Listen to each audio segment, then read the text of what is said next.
So, hello and welcome back. Yet again, we are back with me attempting to give coherent recaps of a very good book and hopefully at least getting most of the ideas across. We are almost three-quarters of the way through the final book of the Enduring Flame saga by Mercedes Lackey and James Mallory. And we've finally come to at least Harrier's plan and finally at least a little bit of a mending of some misunderstandings between our two main protagonists, Harrier and Tercel, who honestly probably could have spared themselves a lot of worry and frustration if they had just sat down and talked to each other about everything that they were going through. I understand why they didn't, and honestly, it feels very realistic in the book that these misunderstandings arose between them because they're being put under extremely trying circumstances. So I get it, but it's one of those kind of like when you're watching a movie and you can see what your protagonist should be doing, but they're not doing it because it's not in the script. That's how I feel sometimes when I reread this. I'm like, guys, seriously, just step back and take a look at the situation. And then I stop and think about all of the times when I haven't done that myself, so I should just hush because I don't know how I would react under circumstances as dire as what they are going through. But yeah, we learned that Harrier doesn't think that they are going to make it to Acadius Atreyu, which is the northernmost city in the around the Mandirian desert. He doesn't think they're going to make it that far. He isn't even really sure that they're going to make it to the oasis. And Tercel was like, why don't we just have Bisochim like try to send a message north using magic? And Harrier's like, no, shh, no, dummy. We don't want anyone to think of that because we want all of Aniron's attention focused on us, and hopefully that will give enough time for somebody else to deal with this problem. That's kind of Harrier's grand plan. I'm not sure that it's the best grand plan, but then again, I don't think I could come up with a better one either, so, you know, I feel bad because neither of these boys knows what they're doing, and the only saving grace is it doesn't seem like Aniron knows what she's doing either. If they were facing the Endarkens that Kellen faced, well, the book would have been about 3 paragraphs long. And that might be their only saving grace, is that Aniron seems to be as bumbling at all of this as they are. So that brings us up to chapter 12, which is the boys on their road, hopefully to an oasis so that maybe they can resupply and everybody won't just starve to death, but who knows? So we're going to jump back into my recap of chapter 12 of The Phoenix Transformed by Mercedes Lackey and James Mallory, and chapter 12 is titled The Quick and the Dead. Good title. I have noticed, side note here, a lot of times the titles of the chapters really don't have that much to do with the chapter in them. Like the last chapter was called The Shadow Queen's Gambit, but it really should have been called We Finally Know What Harrier's Plan Is. At least in my thought, that would be, what I would have titled it, which is why I'm not an author. Anyway, we rejoin with everybody who is marching, trying to make it to Sapthriek Oasis, and Harrier thinking about the fact that,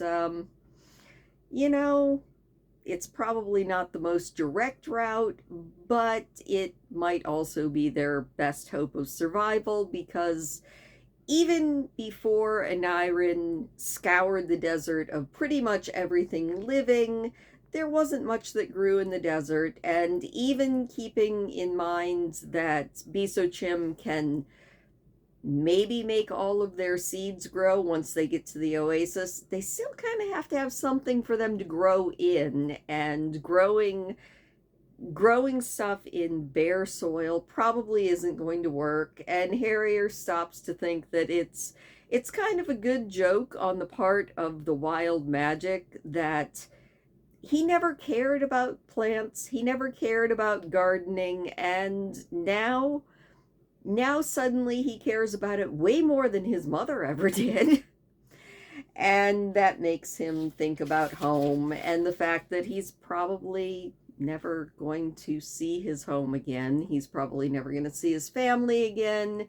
He's miserable, he's depressed, and he's pretty glad that Anirin isn't going to show up and just say, hey, you do this one thing for me and I'll send you home, because he's feeling pretty low, and that would be a temptation that he would have to fight against if she showed up and just offered him home.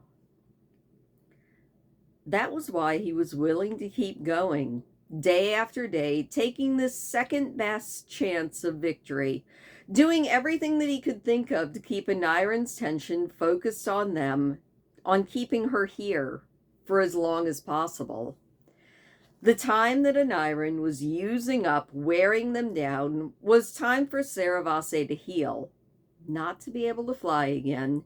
Harrier knew her wing regrowing on its own would probably take years, but just to heal enough so that she might have the stamina if the very worst happened to make a run north. Time for one of the wild mages somewhere in the 9 cities to notice what was going on. Time for one of the elven mages to realize that Anirin was already loose. Time for another night mage to appear, or another high mage to be summoned to the light. Even time for them to maybe figure out a way to stop Anirin themselves, although Harrier wasn't counting on that. Bisochim had tried and failed, and if a dragon-bound mage couldn't stop her, well, then it wasn't likely that a night mage who wasn't all that good at spells in the first place, and a high mage who couldn't really cast spells at all, would have any better luck. So they were playing a game of rat and dog, trying to stay out of the dog's jaws while keeping her attention. And to keep Anirin's attention, they had to stay alive, at least some of them did.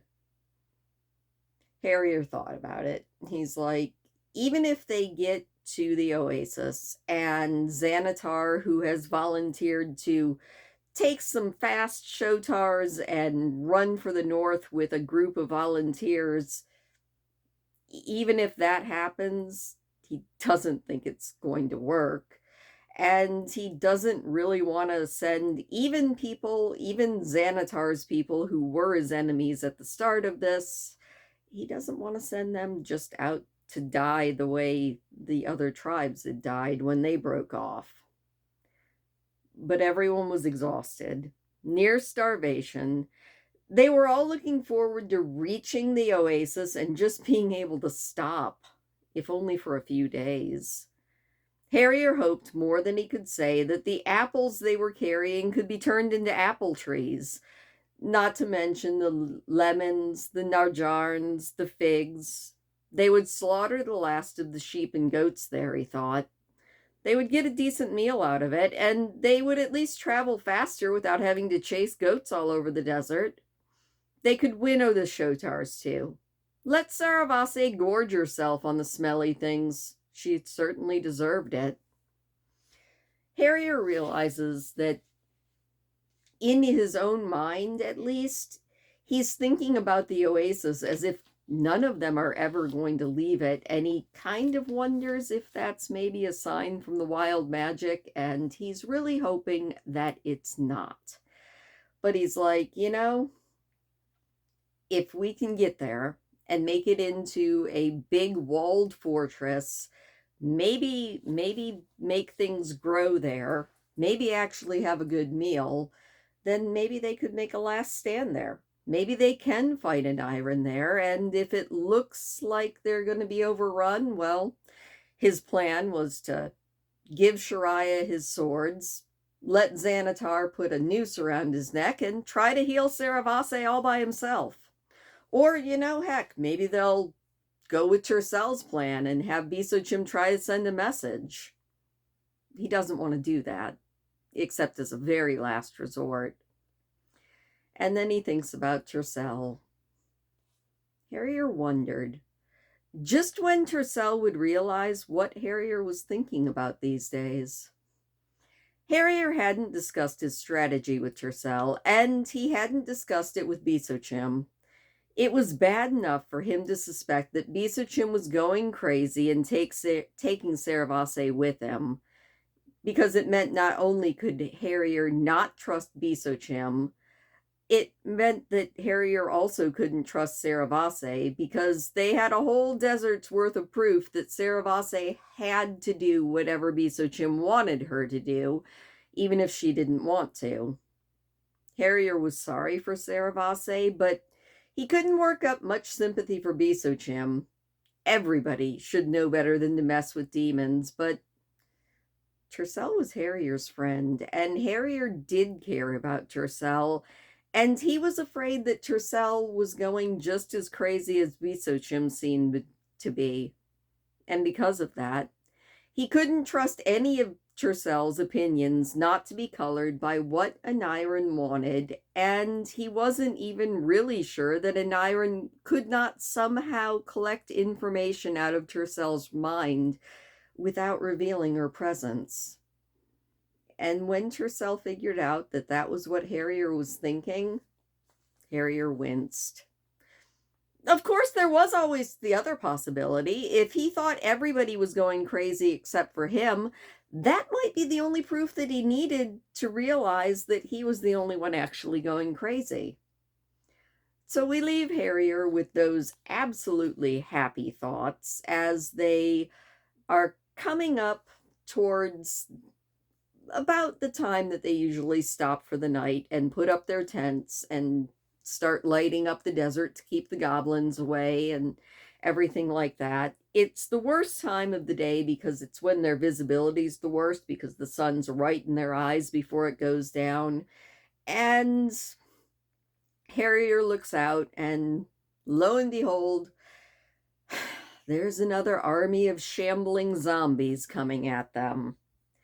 And he's really just done. He is so tired because their midday camp had been disrupted by an attack of Ashtaban Bargasi, which are swarms of little tiny black hopping biting vermin. Sounds like demon fleas, which honestly sounds terrible to me. And if they're not demon fleas, then maybe they're like demon locusts. No matter, sounds absolutely awful. So their midday attack, or their midday rest, was not very restful because they had to deal with one of Aniran's attacks, and now they see a whole bunch of shamblers coming at them. Harrier stands up and he looks, and he sees, yep, 9, maybe 10,000 shamblers coming straight at them.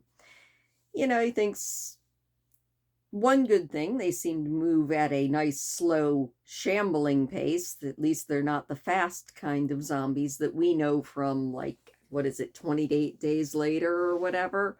They're the slow zombies, but still, nope, this is not cool. Harrier gets back down, and he is so fed up, so tired of all of this, and he says, "Does she think that we're crazy?" he demanded. "She thinks what? That I've decided that what I want to do with my night is to fight her enormous army of dead people right in the middle of nowhere? Nope, that's it. I'm done for today. I have dealt with Demon Baragasi. That is enough. I quit. Come on, let's go somewhere else, Saravase. Bisochim, by the way, if you would please just erase this army of demonic shamblers off the face of the Isvi, that'd be great."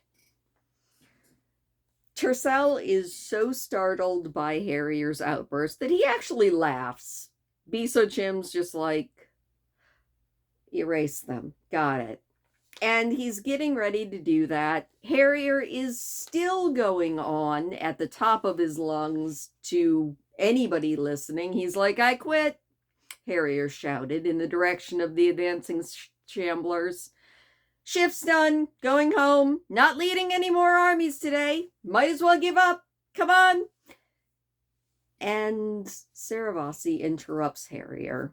She's like, Harrier? Harrier looks at her and he's like, what? And Saravase lets him know that the shamblers that are coming at him, this army of 10,000 zombies, they're all freshly dead. And that's a little bit of a shock to Harrier because pretty much it's been a good mix of like freshly dead and basically the mummy type zombies coming at them. And he realizes that this could be very, very, very, very, very bad news because there aren't that many people left in the desert. So he whips up his shotar and starts riding towards these zombies that are shambling slowly towards them. And Saravase and Tercel and Shariah are all like, what are you doing, Harrier? And he's like, I have to go see what they're wearing. Saravase paces along next to him, calls him a few choice names, idiot being the least of them, and Harrier says to her, well, you know what? Unless you know what people wear in Arameth, then I kind of have to see what these shamblers are wearing because he needs information. He's kind of afraid that maybe the Arameth magistrates have sent maybe a militia or an army, and maybe an Iron has been playing with them and turning them into shamblers. But he gets close and he sees that no, they're definitely the desert people. They are all pretty freshly dead. They have lots of signs of violence. Light deliver us, said Harrier quietly. The only place he could think of that a Nyran could get her hands on this many fresh, durable, and unfortunately hard to burn shamblers other than an army sent by the chief magistrate was Acasius Atreyu, the very city that they were hoping to make it to. So he turns back. He goes riding back to the Izvai, who are standing there going, why is our wild mage running at this army? And what is he doing? And why are we not just wiping this whole army off the face of the map and going to camp for the night somewhere else? Like they have had to do a few times. Harrier gets back to them and he says, Aniran has turned everybody in Acasius Atreyu into shamblers. I doubt that there's anybody left alive in the city. If it hadn't been quite such a long day and quite such a long couple of months in the desert, maybe Harrier would have been less blunt, but then again, this is Harrier. He probably wouldn't have. Everybody reacts. Tercel looks stunned. Shariah and Sinaran look grim. Everybody else is just sort of shell-shocked, I guess. Shariah recovers and she says it's probably not unexpected, you know. This Aniran, this creature of shadow, she might be mad, but she's not so stupid as to let us get close to a great store of allies and supplies and actually let us get our hands on them. And Harrier's like, all right, good point, Shariah. Probably not. Anyway, Bisa Jim, why don't you whip up a little sandwind, wipe this bunch of zombies out of existence so that maybe we can find some place to camp before too long.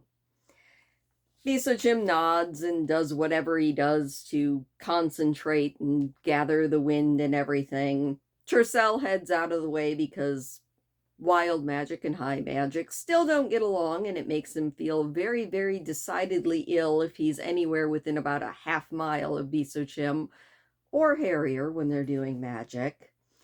And yeah, Harrier's like, all right, well, that's cool. They start to turn, and Saravase yells, wait, some of them aren't dead in that army. Harrier is a little disbelieving, and he asks her, are you sure? And how many people who are not zombies are in that group of like 10,000 shamblers? Not many, Saravase said unhappily. Less than 10? About 5 ranks back in the army at the center of it. Damn. Bisochim, that sandwind that you're calling, can you just, hold it? Said Harrier. Hold it? The Isvani wild mage stared at Harrier and then looked at his hands. Harrier groaned. This was the worst possible time for Bisochim to have one of his attacks of vagueness. Hold it back for a little while, said Harrier. There are live people being held prisoner by those shamblers. I'm going to rescue them. And once I do, then you can hit them with the sandwind. Oh. Bisochim considered this for what seemed like an eternity. I cannot hold back a sandwind for long. This had better not take long, said Harrier. Despite what he had said, Harrier had no intention of riding all by himself into the middle of 10,000 shamblers to try to bring some unknown number of people, less than 10, back out alive. He rode back along the retreating caravan until he found Xanatar. I need 60 of your young hunters. I want 50 who think that the idea of attacking the Shambler army sounds like a lot of fun, and 10 of them with a little bit of sense. I also need 10 extra Shotars with saddles, and I need it all right now.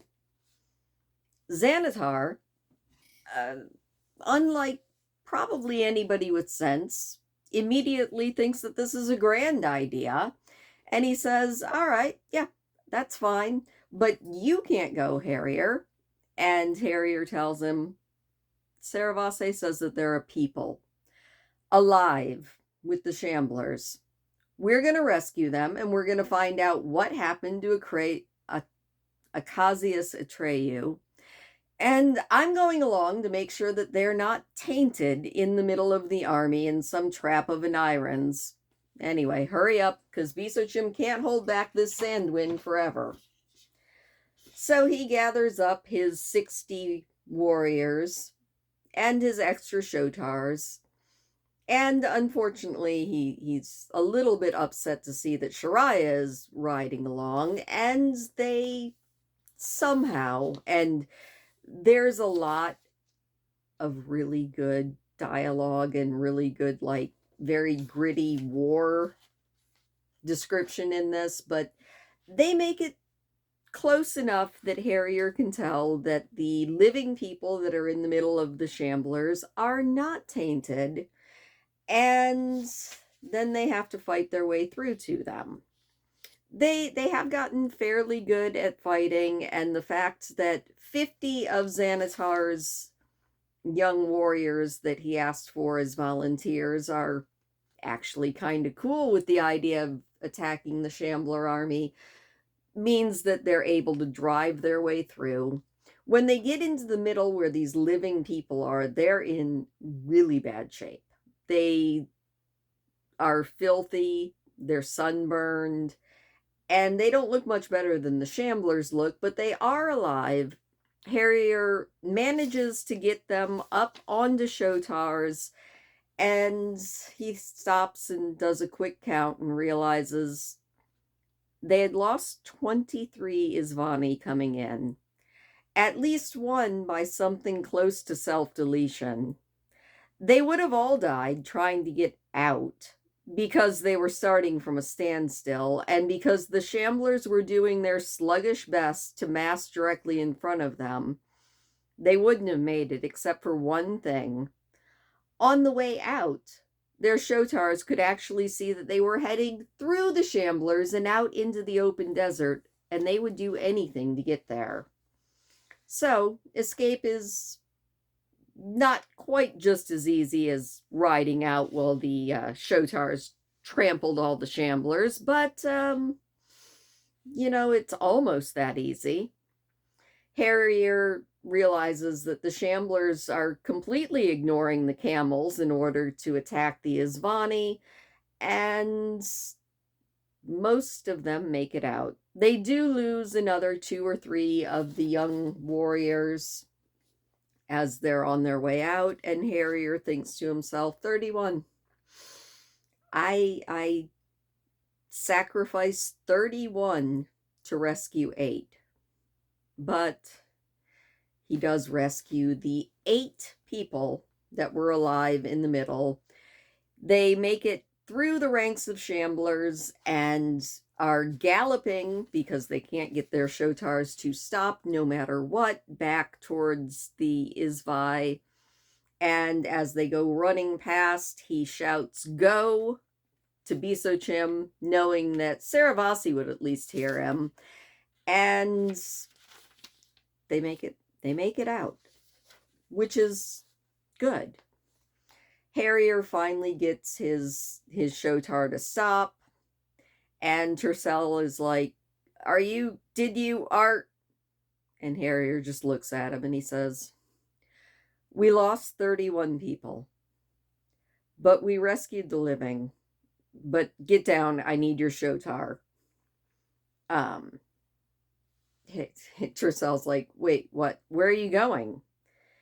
And Harrier's just like, "Look, I'm not going anywhere else, but unless you suddenly developed the night mage instinct to be able to tell if the place that we want to camp tonight is full of like sandwalkers or anything like that, unless you suddenly develop the ability to sense the taint, you better let me go and see if where we're going to camp tonight is going to be safe." He does think to himself, Harrier, he doesn't realize, he doesn't like how inconsistent wild magic is. He's like, why could he sense sandwalkers but not goblins? And why were some of Niren's creatures tainted, but others of her creatures, like the black dogs that had caused them so much sorrow, not tainted? It was a question that only a Niren, maybe, would even be able to answer, and Harrier really didn't intend on asking her. But they make it back. They have their safe area to camp in, and by the time Harrier has gone over where they're going to camp and made sure that there's nothing tainted there, Bisochim's Sandwind has done its job, and the army of 10,000 shamblers is just gone. You got to admit, that is kind of impressive. It's too bad that they didn't realize that they could just take a big tornado, basically, and scrub away all of the horrifying dead a little bit earlier, but at least they have an effective fighting tool against them now. Harrier makes sure that everything is there, and he's going around, and he's thinking to himself of all the things he needs to do. He's kind of thinking about anything except the fact that he basically traded 31 people for 8, and he isn't really sure that that's good or bad. Harrier walked through the encampment as it was being set up until he found a few people that he could trust to be sensible about things, and he explained that he wanted the people that they rescued fed, clothed, sheltered, and tended, and healed as soon as possible. Though only Bisochim could do that, at least without a spell price, and a spell cost, and a mage price. But Harrier's pronouncements would ensure that Bisochim at least would be told that there were people that needed his spells. Harrier did his best to impress upon people that the newcomers were to be treated as well as if they were Isvani, even if they weren't, because the desert folk were perfectly capable of rescuing people and then just letting them lie on the sand, as far as Harrier could tell. After that, Harrier took one of the spare saddles and went out beyond the last row of tents, setting it down and sitting on it to stare out into the desert. He knew that he should go and see to the people that they had rescued, talk to them, reassure them, but he just couldn't do it yet. Maybe Tercel could. And he's sitting out there staring at the desert when Xanatar comes up. And Xanatar, of all people, actually empathizes and knows what exactly Harrier is going through right now. I mean, Harrier is very resistant to Xanatar's wisdom. We'll put that in some quotes, except it really is, at this point, Xanatar is pretty much the only person who knows what's actually bothering Harrier. Xanatar says, I know what it is to ride into battle and come out again, and to lead others into battle and have them remain behind. It is a hard thing to feel that gladness in your heart, knowing that your joy comes from the fact that you yet live, and feeling as if you're rejoicing over the death of your comrades. Harrier protests a little bit. He's like, they weren't my comrades, Xanatar. They were people that I asked you to choose so that they could go die, and you did, and they did. But it was you who led them, Harrier, said Xanatar. It was you who held the hope within your heart that all of those whom you led forth would ride back out with you again. Did you never think that I ever chose men and women and didn't choose them to die? I did many times. Some knew, some did not. The ones who died today gained the death that they most wished to embrace, and the ease of knowing that their bodies would not live on to trouble us. Harrier thinks about that for a little while as he's making up balls of cold fire, and he says, so, tell me why that's supposed to make me feel better, Xanatar. I don't say that it does, Xanatar said. Yet you know what I know as well. The ones who died today have been seeking death even though they knew it not. I've done a lot of harm in this last wheel of the seasons, trying and thinking I did only good. Yet what grieves me most is the injury that I have done to those who still live. Once some disordered spirits would walk among us, rarely. Sometimes a blue robe could heal the disorder of spirit, and sometimes, they couldn't. And Xanatar's like, so that's what I'm carrying. I'm carrying the fact that maybe I caused this disordered spirit to come upon these people that you led into the Shambler army, and they lost their lives there. And Harrier's like, this is not making me feel better. I do not seek to lighten the burden of your shame, said Xanatar, for I know that this cannot be. I say only this: see clearly what was lost this day and what was gained. Harrier didn't say anything, and Xanatar didn't say anything. Harrier went on making cold fire, and Xanatar stood beside him in companionable silence for a few minutes before he walked away as quietly as he had come. Harrier sat there for a while longer, making cold fire and trying to decide whether Xanatar had been right or not. He knew that Xanatar was right about why the young hunters had attacked the border cities, because Bisochim had told them that the North was going to come and wipe them all out. Bisochim had told them that because Anirin had tricked him. It was the whole burden of shame thing that Harrier was mulling over. Was it wrong to sacrifice 31 lives to save 8? What if the 8 people that they rescued all died before tomorrow? Would it have been different if the Isvani who had died had not been people who had been seeking death? Would it have been different if they had been people that Harrier had liked? Would he have made different choices if he had known for sure before he had started that 31 people were going to die? What if he ordered those people to go instead of asking Xanatar to find volunteers? He didn't have good answers to any of those questions. You better find some. And fast, Harrier told himself. Because there's one more thing Xanatar was right about.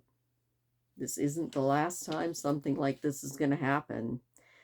You either need to know the answers, or you need to tell Shariah and Leafa and everyone counting on you that somebody else is going to have to be making the decisions from now on. Harrier realizes that he's not going to find answers sitting out in the desert making balls of cold fire, so he gets up and heads back to the tents. As soon as he gets to the tents, he actually has another confrontation, this one a little bit less pleasant, and it is one of the tribal leaders of one of the tribes that are left. It's not, not one that he didn't like as much as he didn't like Sathan, who died a few chapters ago, but it's another one of the tribal leaders that's sort of one of Harrier's sore points. And this man, Faunus, is like, so, yeah, Wild Mage, why did we rescue these people? And, oh, by the way, did you realize that these people that we rescued are northerners like you? And Harrier's like, excuse me? And Faunus also sort of points out that, they're already kind of starving. Why did they rescue 8 more people, even if they are Harrier's sort of people? Why did they rescue them? We can't be affording to give anyone charity. And Harrier snaps a little bit, and he points out that 31 people died, so that's 31 less mouths to feed. And yeah, we got 8 new people, but I think that balance works out that, Faunus, you might even be able to have an extra cup of broth tonight, even though we rescued these people. Sinarin comes out after Faunus goes stomping off and lets Harrier know that all of the people that he rescued, who do indeed seem to be northerners, they don't seem to be desert dwellers, which is something Harrier wasn't entirely sure of because, like I said, the people that they rescued were sunburned, beat up, and kind of just dust-colored. But Sinarin lets them know that Bisochim has healed them, and they are all in a spell, a healing trance sleep. So Harrier's like, great. I'm going to deal with that in the morning.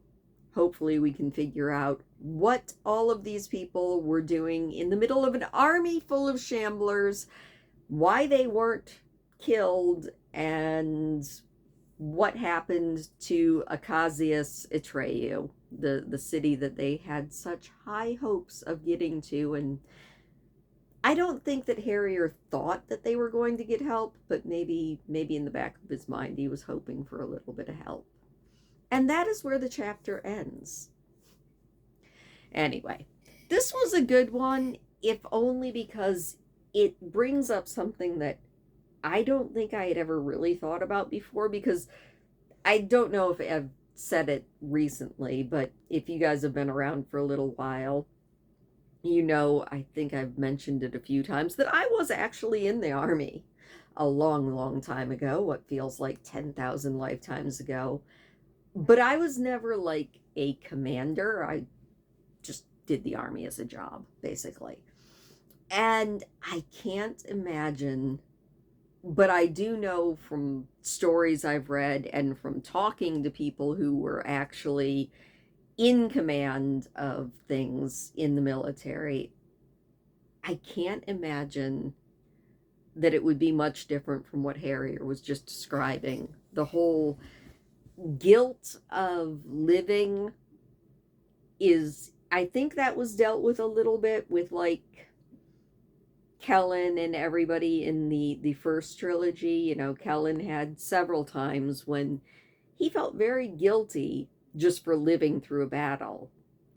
And I think it might have been dealt with a little bit, but maybe not as starkly as here. The guilt of not only living through a battle, but of actually having to have ordered people into a battle knowing that they probably weren't going to live. And I can't imagine actually doing that, which is why I was never like in charge of anything. I make a very good, like, third spear carrier from the left, 2 rows back type person, even when I was in school. And one of my favorite classes was theater. It wasn't theater to be the main actor. In fact, I never wanted to be like the star of the spring play or anything.